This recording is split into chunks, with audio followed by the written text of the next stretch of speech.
Saludos cordiales, soy Yane Romero, maestrante en educación. Para la quinta semana de la asignatura de mediaciones pedagógicas, presento la siguiente propuesta didáctica. A modo de introducción, haciendo énfasis en el docente como mediador entre el conocimiento y el estudiante, el entorno juega un papel definitivo para el logro de los objetivos de la educación. Así, en el presente trabajo desarrollamos una propuesta didáctica que involucra las acciones que se deben desarrollar para facilitar este cometido. El primer paso que se debe dar al plantear una propuesta didáctica es reconocer el contexto donde se desenvuelve el proceso educativo. En el de mi institución es el siguiente.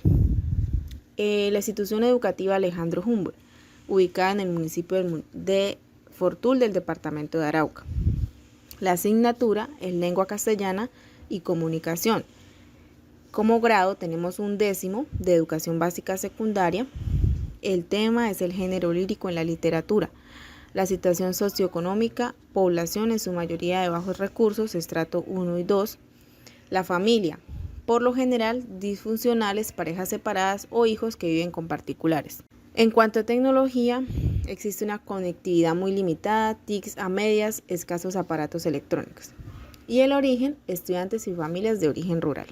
Para los objetivos, interrelacionamos los derechos básicos de aprendizaje del Ministerio de Educación, con las evidencias de que el estudiante ha aprendido y con los contenidos respectivos.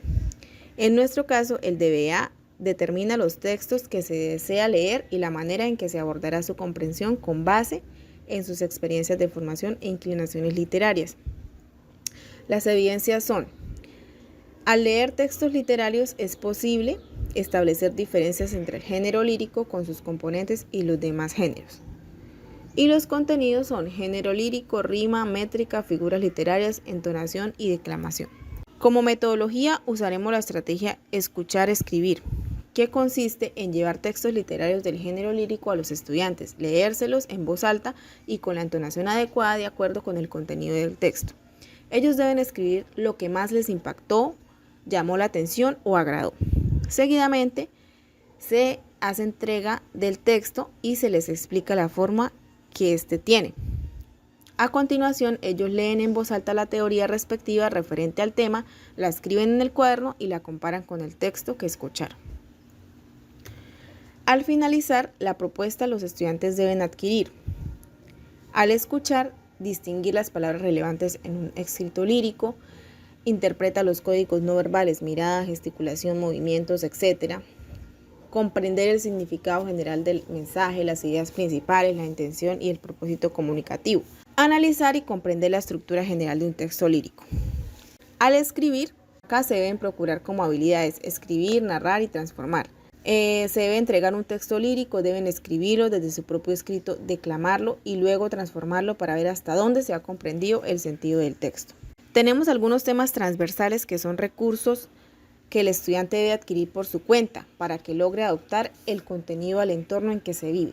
En nuestro caso son los siguientes: un parnaso propio de su región que incluya poemas, coplas, canciones, refranes y jergas, una lista de autores representativos del género con sus obras principales, frases, madrigales, citas, aforismos y sonetos para ser interpretados dentro del género lírico. Para la evaluación tenemos unos criterios y unos instrumentos. Los criterios: relaciona el significado del texto con los contextos sociales, culturales y políticos en los que fue producido y plantea su posición al respecto.